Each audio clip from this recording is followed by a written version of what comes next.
Welcome everybody to the Sports Wrap. George Ringer. Here we are. Sports at the Muni. Here we are again. Sports at the Muni. Another Wednesday. How did it get to be Wednesday so quick? That's every Wednesday we have a blizzard. That's how you can tell. It was the same way last week, and here it is now. Another 3 inches out there, probably give or take. A nice, wet, sloppy, gross snow. It's really bad. It's bad. It's not a what you would call a good driving snow. No, a driving in snow, I guess. So. No, it's just slop. It's slop. Yeah. So where should we start this week? Oh, we can have all kinds of places to go. I mean, we have 3 professional sports teams that are actually 4 professional sports teams that are working real hard right now. Do you want to pick one of those? Which one do you want to start with? Let's start with the Twins. I don't know why. That would have been my choice. I seem compelled yes. to do this, but they're 4-7. Yeah. Are we worried? Well, they can't hit the tater, Steve, or Ringer, and they can't hit the tater, and they strike out all the time. And so it's a little bit frustrating. However, the starting pitching seems to have a rotation. Maybe Archer, he looked real good coming out the other day, and they pitched him his 4 innings, and I'm sure they're taking their time with him, and rightly so. I don't know what Gray whether he's got a hamstring or something. 10-day IL for Sonny Gray. That's going to hurt. But remember, they had 6 starting pitchers. I understand that. And so the other thing about that is I'm not sure just how well the bullpen is. And I saw Duran pitch the other day, and boy, I'll tell you, if I were a batter and he was on the mound, I'd get a little nervous. But up in that, you know what they can do about his 101-mile fastball? Nothing. They can hit it. Oh. And that's so. And I think that they kind of did that. And so people have somebody calculated this guy. I can't remember who he was. He threw 31 pitches over 100 miles an hour. Now you got to wonder. I mean, that wing has to just kind of wear out, and so. But this is what didn't Nolan Ryan for like 25 years. Yeah, Nolan Ryan's a little different animal. He was a little different cat. There's only one. No, I'm going to be honest with you. The Twins have been up and down. The bats have been a little scarce. Number 1 culprit is Miguel Sano. Let's not forget that Byron Buxton hasn't played in the last 4 or 5 days. Obviously, he's a big trigger at the top of the lineup. Yeah, and I'm hearing they might not see him for another week or 10 days even. So it's that is not going to help the hitting. No, I agree, but I hope everybody understands why they're being cautious with him. No, you have to. Yeah. Don't forget. Let us not forget that if Byron Buxton doesn't play a certain number of games, his pay goes down. So don't tell me that the Twins are going, geez, if we sit him for 8 games here early in the season, he might make like $500,000 less. Oh, well, we put $500,000 back into. No, I don't know. I don't know either, but I do know that he hit those 3 home runs right off the bat, ding, ding, ding, ding, and a couple of weeks ago, and then all of a sudden he's not in the lineup and he's hurt and he's doing this. The team we know offensively is not going to go anywhere without him. Yeah, I think that's. And he's got to get 140 games in. Yeah, definitely a big help there. I'm not ready to panic yet through 11 games. No, I'm not either. The starting pitching, as you mentioned, has been good. Not great, been good. It's not Dodger-esque, and nothing will be.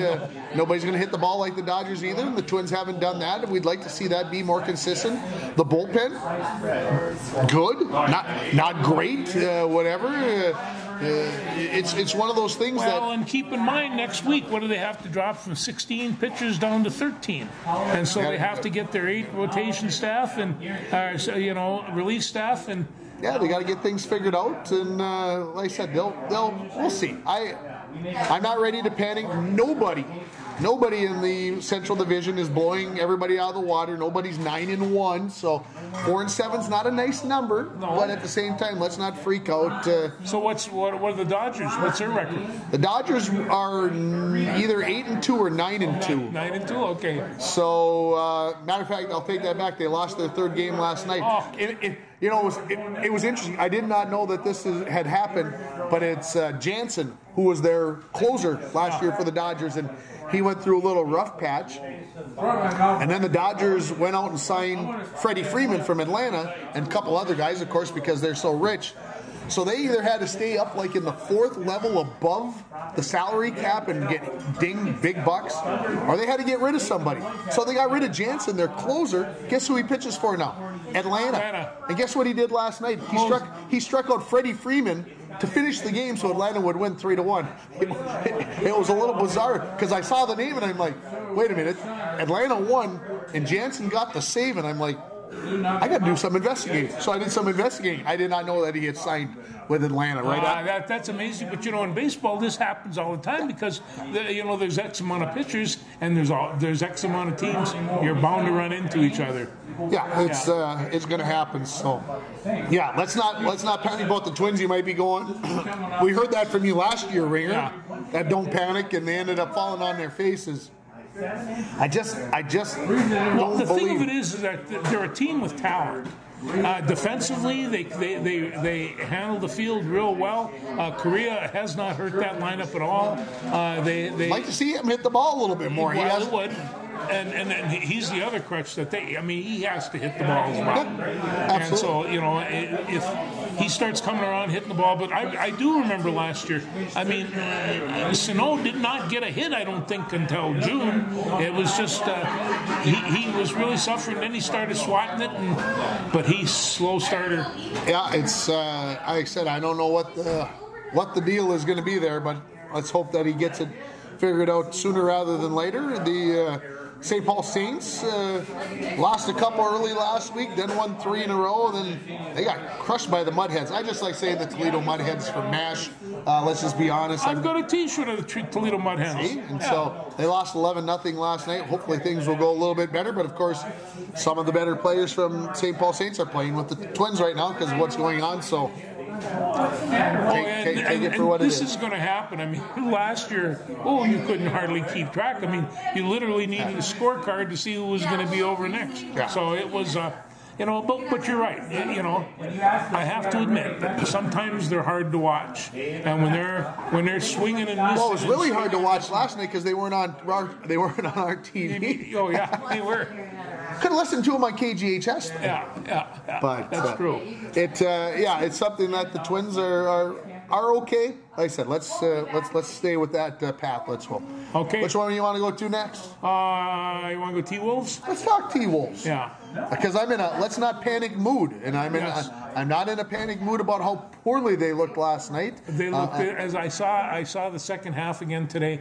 They looked really bad, and they kind of just got blown out. Yeah. I don't know if you lose your mojo, but you expect everybody in the NBA to make a run, and that's what I kind of expected in the second half. But the run wasn't there. Give Memphis credit, kind of took the Wolves out of their game. But as we talked about earlier today, if you'd have told the Wolves that you're going to go into Memphis and you're going to come out 1-1 and you're going to have home court advantage on your side, everybody'd be like, yeah. So let's not, as Anthony Edwards said, no panic. We're going home to some of the best fans in the NBA, and that's it. And then just a comment about John Morant. It's that team was 20-3 without him. So Gerard Morant's not very good, is what you're. No, I'm just saying is that is a good team, even when he's not there. And so my source says that he took it a little bit he was a little bit offended that team could perform as well as they did without it, and that's because he has a tendency to hold the ball, and that's not to say like he's second in the league in assists, but when he gets the ball, he kind of puts his head down and goes, and he can slip and slide and do. Who does that remind you of? It reminds me of a number 23 from the mid '80s. Is who it reminds me of because Michael wanted to take over the game. That was the way he was built. Yeah. Give me the ball, I'll put it in. But that didn't always translate to wins for the Bulls. It took a team. And Memphis has got a nice team. They do. And it'll take Ja a couple of years to find that right mix. Well, and the other thing about it is, I'm not altogether sure he's a shooter. Now, everything he throws up to that net has a way of falling in. And it's kind of like, I says, is this an Elgin Baylor type thing? He says, no, it's more of an Allen Iverson type player. And, he's taller than he looks, and he's slippery in there. He's got good first steps, and he can hang in the air, and seem to levitate for moments. I guess that's what I look at. He's just able to hang in the air and make things I have happen. to admit, I enjoy watching him play basketball. Would it be wrong that I want somebody to give him a good, hard Ringhoffer foul? Well, no, and the thing of it is, you got to catch him. And so, and because he gets that first step, he's gone. And I watch him, he enters that lane, and I thought, look at, there's all those trees, 7 foot, 6'10", 6'11". It doesn't bother him a bit. He's right going for the hoop, and he gives it a flip, gravity or whatever, and falls through the hole. He's a pretty remarkable basketball player.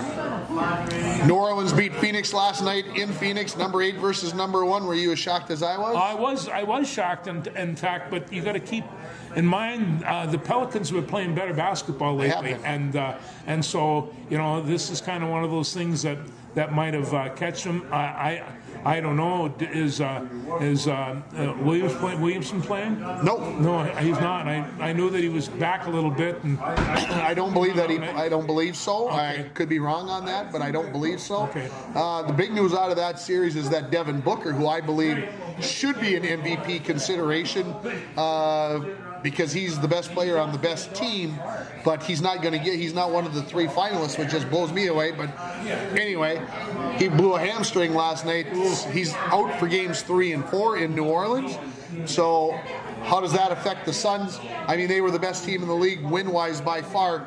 You would think that they would be able to get their self regroup and get themselves together. I don't think we see an upset here, but injuries happen and teams have to make adjustments. These professional basketball players, they can make these adjustments very well. And I mean, back in the old days, there it was Magic Johnson and Kareem. Kareem goes down with a knee. They take the point guard, Magic Johnson, put him on the post, and he wins the NBA title. These guys are good basketball players. And took down my Dr. J 76ers in 1980. They jerk. Well, then you remember that one. Anyway.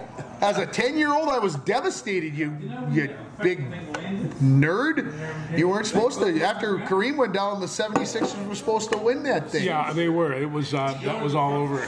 Makes me mad. It does. Still 42 years later, I'm still holding a grudge against Magic Johnson. Yeah. Jeez, you dirty bugger. The other thing that I find interesting about the NBA playoffs is that Philadelphia is playing Toronto. Philadelphia won the first 2 games semi-handily, but now they got to go to Toronto, and a couple of their Philadelphia 76 players are not vaccinated, so they're not going to be there.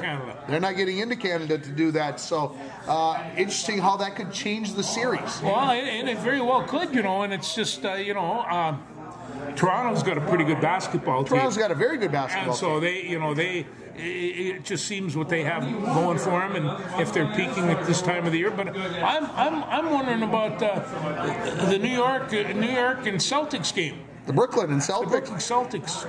Lots of bad blood there. Bad blood there, and bad blood. And nobody likes Kyrie Irving. Can you tell me? Well, I'm telling you right now, I think he's just a sensitive guy, and the guys at Boston were a little bit pushy. On the other hand, yeah, he's a jerk, and and if I were there, I probably would have jumped in and done the same thing, And so, Boston and New York, these people are not known for courtesy when it comes time to competitive sports. This is, they don't like each other. They don't like each other, and I mean, New York has some of the finest athletes in the history of the world, and Boston has Rocky Marciano. Right, this is an attitude. Let me throw this out to you. You made me think. Okay, The Wolves are the 7th seed playing the 2 Memphis. The Nets, Brooklyn Nets are 7. They're playing the number 2 Celtics. Which one would be a bigger upset in your mind? Would the Wolves winning be a bigger upset than the Nets, or vice versa? I think the Nets, that would be a big upset. I think Boston's is good, a good basketball team, and they're tough to beat in that gym. And it's just so what if I told you that they are ready to clear Ben Simmons to play for the Nets? Different deal. Possibly in Game 4. No. Different deal. Now he wants to change his answer, and rightfully so. No, different deal. We've been waiting for him and hoping that he would come to the Timberwolves and all that rest. But he's a game changer. Yeah, they're talking that he could be ready for Game 4 of the series against the Celtics, and that would be a big game changer. That would definitely make that series even that much more interesting when you get a superstar in Ben Simmons all of a sudden being introduced into a series midway through. Ooh. And see where he is at after, essentially not playing basketball for, the last 8-9 months. How much has he been able to do on the leg, and et cetera, et cetera. So, in all actuality, he's so much fun to watch play basketball, and if they can get him back on there, that's really good for the game. But if they don't, the Celtics are going to do it to him. Luka Doncic, of course, not played in the first 2 games with Dallas, and Utah and them are split at a game each. It sounds like Luka could be back. That makes a big difference for the Mavs, even if he's 60-70%, that makes a big difference for the Mavs. 40-50 points a game. He gets rolling, especially in tournaments like this.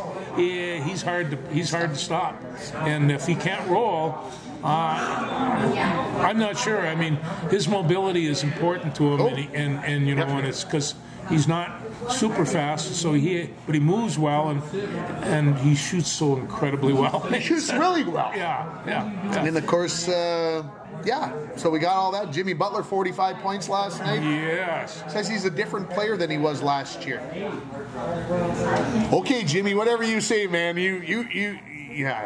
These guys are taking 35-foot jump shots, and the ball does not ripple the net. I'm sitting around, did that go through? Yeah, kind of magic. They can shoot so well. I don't know if the Golden State Warriors are playing there. Anyway, they've got something called the Death Squad or Death something. I don't know. I just saw a glimpse of it when they put this certain group of 5 together, and right now they've been unstoppable in the series against Denver. Well, unstoppable, and when your 6th man is Stephen Curry, this means you got a really good team, and that's where he's the 6th man right now because of the 5 Death Squad, and he's coming back from injury, why not? He's only playing about 22 minutes a game. Yeah. And of course, if the Wolves win, they would get Golden State. So. They would. And actually, this is a good time to get him too, because Curry's going to get better. Yeah, and of course, I think if you're the NBA, wouldn't you like to see Ja Morant versus Steph Curry? Would that be? I'd rather see Anthony Edwards, but I do like Ja Morant.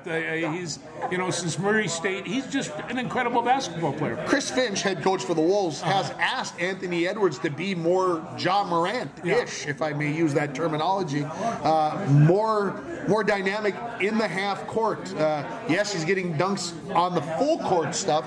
I want to see you get some dunks in the half court, and not that Ja does dunking, but that hanging and making stuff happen. No, Anthony Edwards is such a physical specimen that they're going to make more demands of him all the time, and they should. He's only 20. He's only 20 years old, and between him and Towns, I mean, they've got a front court here that should last them for years. Whether or not they have the back court to match it, but all they need is one more strong man. Because I'm telling you, K-A-C-A-T, he gets knocked around. He was on his butt 3-4 times yesterday. Yeah, there's no doubt about that. Yeah. Pat Bev tries to do his best tough guy impersonation, but other teams don't necessarily buy it. No, they don't. No. Well, we've talked about the NBA far longer than we ever have at any other show, but I enjoyed it. Let's move on to the Wild. Let's do that. And the Wild won last night in Montreal 2-0. Now have a point in 7 straight games after playing 3 overtime games over the weekend. And picking up a couple of wins and a loss in doggone St. Louis, those buggers. But having said all of that, did you see Matt Boldy's goal? Did you get a chance to see I did. I didn't see it as it was happening. I was busy watching this other game, but Cam Talbot had himself a real good game in the net, and they, if you got a goalie like that, you can win a lot of 2-0 hockey games. And Fiala got a nice goal. I guess he's out for a while now, but really, I think he might be off for a game or so. A little. You keep jibber jabbering. Well, I do, and then. Hartman and all the rest of these guys, Hartman's taken on a new attitude, and he's a soldier now, and it's just like, and he's smiling and marching to a drummer, and they got just a really nice team. My question is, and this is a genuine question, we have Kirill Kaprizov, who is from Russia, and we have 3 or 4 top NHL stars from Russia, and they're yanking Russians out of Wimbledon. Are we, I'm questioning what we're seeing here. One of the guys is actually a friend of Putin's, or at least an acquaintance, and then they're really caught between the middle because they got family back there. And so, I'm just wondering, the situation might turn strange. I was stunned by the Wimbledon news business this morning. I found it interesting, and just to put this out there, that the French Open is going to allow the Russian players to play, but they can't be identified as Russian players. When their flag or whatever, they're going to be identified as whatever. So,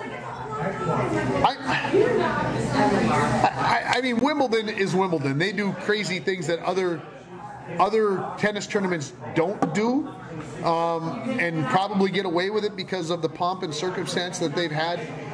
I'm not sure if I understand disqualifying the Russian players in the fact that the Russian tennis players, I wouldn't say, are necessarily Russian in the fact that they live in Russia. Most of them live in Florida, right? I mean, that's where they train, in Florida. Or England, or, France, or... So I have a little, I guess I have a little issue with it. I completely understand why they're thinking it and why they're doing it. I'm opposed to the war as well. But it's not a Russian team. It's not sponsored by Russia. At least I don't believe that the Russian tennis players are sponsored by Russia, the country.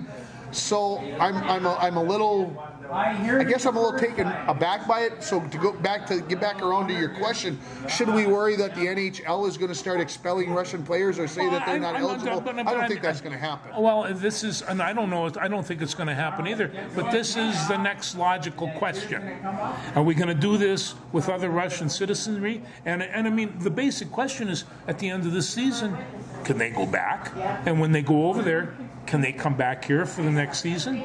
Can they take their money? As long as they don't have Brittany Griner stuff with them. Can they take their money with them? Or do they have to leave that here? Question. And so it gets very, very complicated. Now, I'm telling you, if Kaprizov wants to come and live in my house while he's playing hockey, we can make arrangements. But I'm just saying that these questions are going to pop up, and and it's complicated. It's very complicated.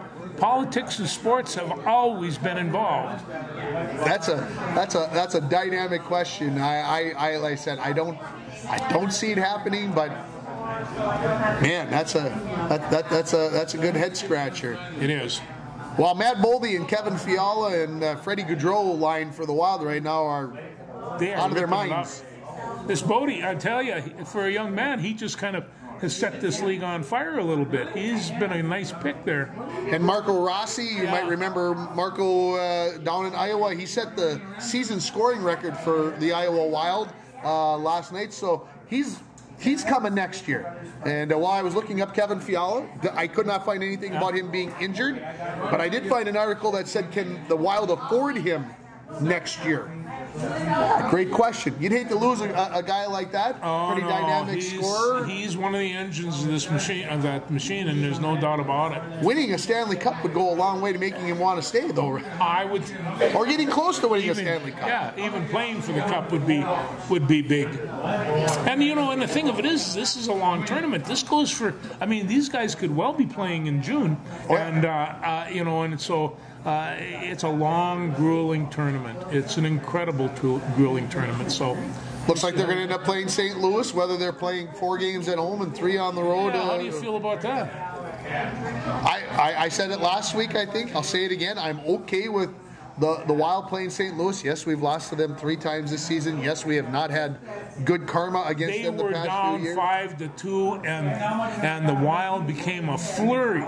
And they were hitting them, bam, bam, bam, bam, bam, and they got 3 goals right off. And it was just, they controlled the puck on the Blues end the whole time.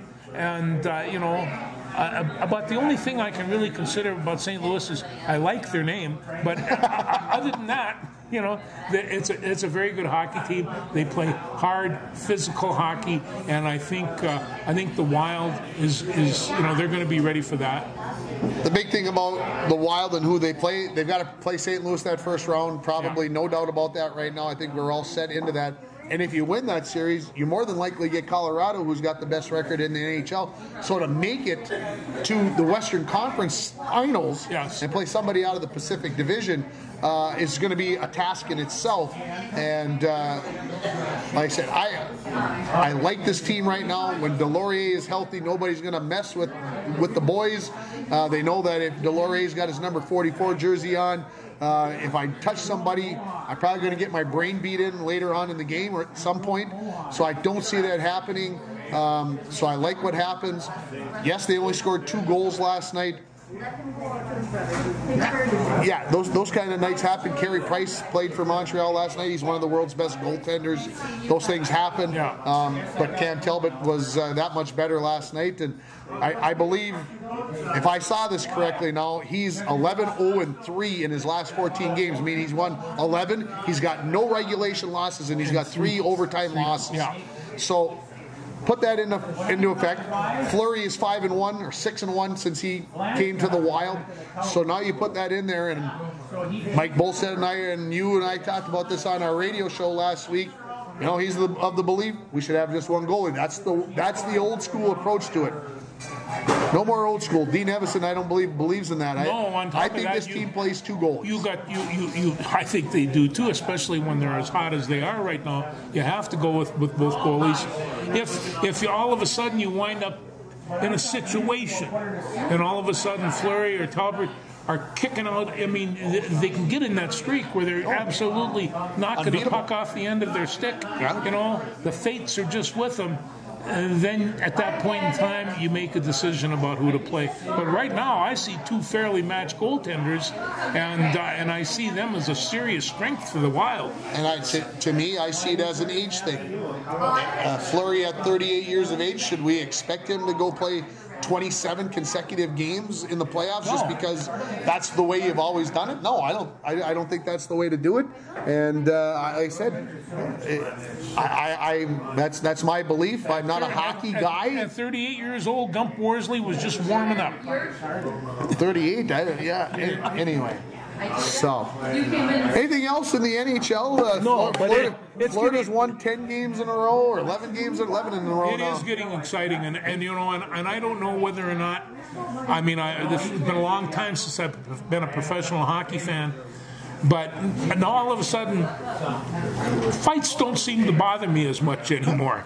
And it's, you see what's going on, you think, okay, he's standing down there just knocking the heck out of your star. What are you going to do? And it's just, it becomes pretty obvious. So there's a lot to that game, and I'm enjoying picking it up again. There's some great players. I think we talked about it on the show last week. I can't remember because I've talked about it so much on the other sports stuff. But Ryan Hartman with his $4,250 fine last week, and people started Venmoing money, and the amount came to more than $30,000 that was donated to the Minneapolis Children's something fund. So Harvey must have dug that. Congratulations to the kids of Minneapolis. I'm sure that $30,000+ will go to something nice and fun, and hopefully, and Hartman took it with the right grain of salt, and he hasn't been the same player since. They haven't played. That line has not played as well since. But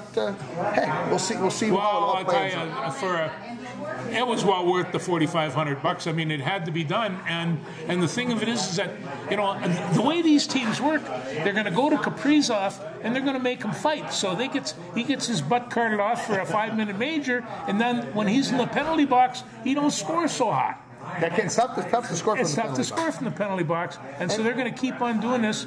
But I mean, they were hitting him with cross checks that were just they were brutal. It's a tough sport. And Kirill would like to be able to take care of himself, I think, but he can't. He needs to let other people do that. Tough Ruski. Let's talk the Loons for a minute or two. The Loons came up with a nice 3-1 win over Colorado on Saturday. They actually play tonight in the U.S. Open Cup, which is a tournament designed for the best team in the United States. And so they're playing in that tonight, and then they'll go back to playing in the MLS on Saturday. And I hate to sound like I know, but I had to look that up, George. I had no idea how does the U.S. Open Cup work? Why? What's happening? How does this all work out? And so they're playing tonight, and I suspect they'd like to do well, but at the same time, I think the MLS season has a little more whatever to it, and if it means Reynoso starting to score a goal, I'd be really happy. Well, I tell you, about European football is going to get a big surge this summer. You got the World Cup going. There's all kinds of soccer matches going on over. The Premier League is going out of its mind. You can start feeling a little enthusiasm for the game here in the States. The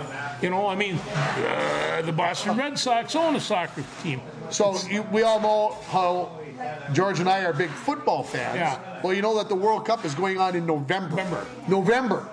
That's right in the middle of football season. Yeah, we won't be paying attention to that then. There's usually about 5 days in between the football. Yeah. So anyway, it's in Qatar, and I think they're like 11 hours ahead of us. So there'll be games starting at like 7 o'clock in the morning because of the heat over there. Yeah. So we'll probably be getting those about prime time, and anyway, we'll watch that. We'll watch it to feed our addiction. It's going to be a soccer extravaganza, no doubt about it. So, okay, so we've talked about the 4 professional sports. Yes. What else would you like to jibber jabber about? Well, we talked about Gopher basketball. Yeah. Let's talk a little bit about Gopher hockey. Did we mention last week that Garrett Raboin is moving on to Augustana? Yeah, that news just came out in the last couple of days. Yeah. Monday actually came out in the press conference on Tuesday. And Garrett Raboin, for those of you that don't know, his parents graduated from Falls High in 1979. Used to live next door to me. There you go. Yeah. And the Raboins lived in Detroit Lakes. Yeah. And that's where Garrett graduated from. And, of course, Garrett was up here probably every summer doing what he does. And then he went to St. Cloud. Well, actually went to play with, I'm going to get it wrong, Lincoln in the USHL, and then went to St. Cloud. Went to St. Cloud State, was a 3-year captain. Those don't come along very often. It kind of tells you what kind of. That's where he hooked up with the Gopher coach. Got up with Moscow, played a couple of years in Europe, and then came back 6 years at St. Cloud State, 4 with the University of Minnesota, and he's off to be the head coach. And of course, Ben Gordon is the other assistant coach for the Gophers, and you just wonder how long before he.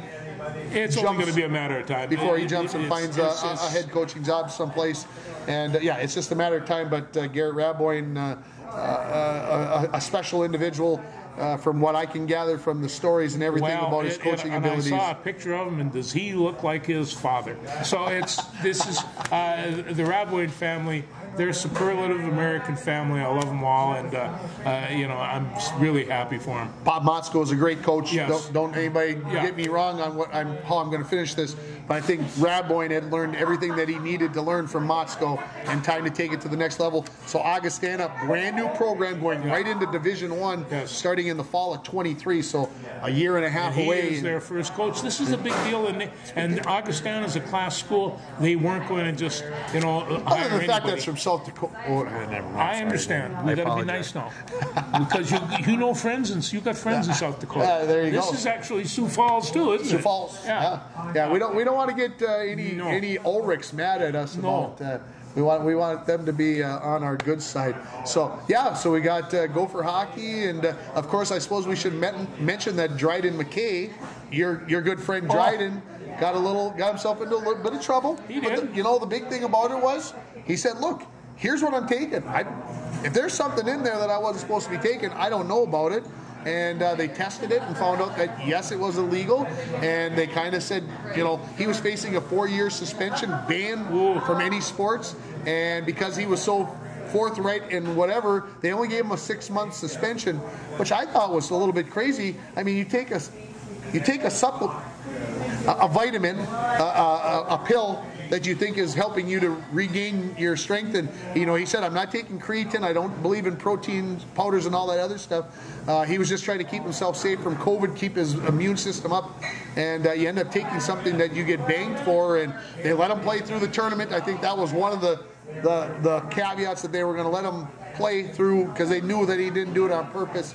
And a little bit of a black eye, but when you've got a guy who comes out and says, look, I took it. Yeah. I didn't know it was in there. And he said, here's the pills that I'm taking. Do you think that was a performance enhancing situation, and that was the reason that he was where he was at, or performed at that level? I don't think he's been doing that all year. I don't think so. He's the best natural talent and goal I've seen in this area for a long, long time. And he got caught in January. So if there was something in there that was making him perform better, a long time ago. That was out of his body a long time ago. So I have a tendency to believe that it was. There we go. What else? Glad you brought that up. That was a good thing. How about USFL? Did you watch? I did watch. You did? Oh, well, a half. And the first thing you have to figure, they've been playing for 3 weeks, and they have a whole bunch of very aggressive defensive ball players, and an offense that's been trying to get a philosophy in 3 weeks. And and you've done this, your defense is going to outperform your offense at the beginning of the season. I looked at a bunch of kids that couldn't make the big leagues, and they still want to play football. This is a step above semi-pro, but they probably have some pretty good athletes out there. Hey, they know that they're showcasing themselves for a possible free agent pickup for the fall season, and that's exactly what I look at it as. It's a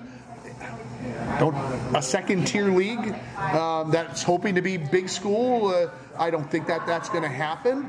I think they learned their lesson from 35, 40 years ago that you can't go against the big NFL. It's too strong. It's too mean.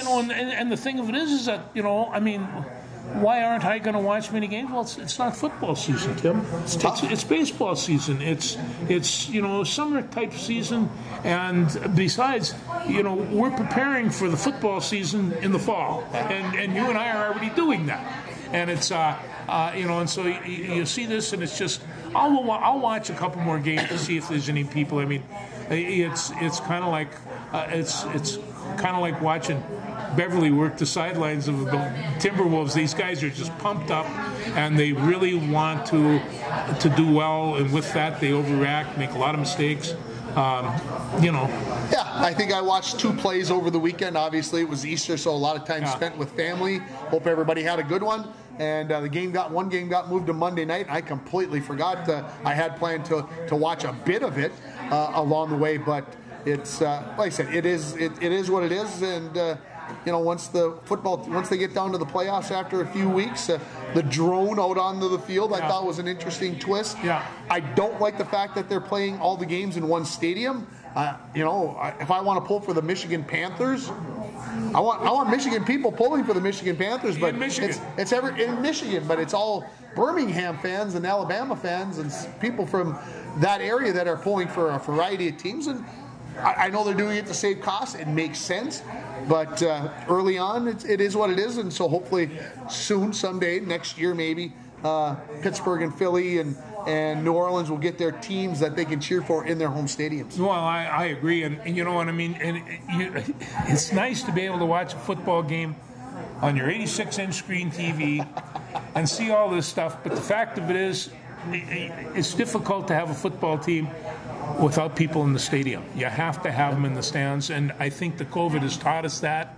And it's there's a lot of teams that didn't have people in stands for a long time. They lost a lot of money, and so that's just part of it. So it's part of the puzzle. Part of the puzzle. How about Deebo Samuel? You want to talk about him at all?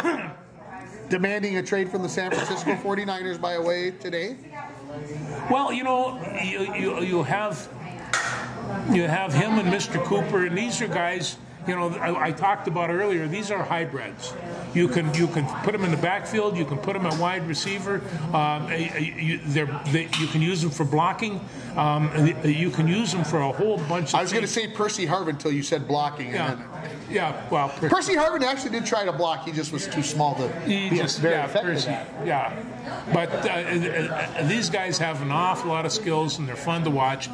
And it's I'm kind of surprised he didn't want to stay in San Francisco. It seemed to me that... Well, and Mike said he's asking for a boatload of money, and they basically said, we ain't giving it to you. Well, he's asking for Devontae Adams money, which is craziness money. Yeah, it is.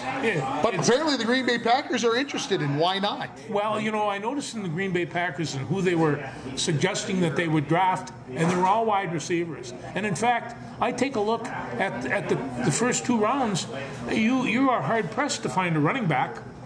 Edge rushers all over the place. You want to find a running back, you don't find one in the first round, and I'm not sure you find one in the second round, as I recall going through. Okay. So running backs are not part of the deal anymore, and they got all these wide receivers, and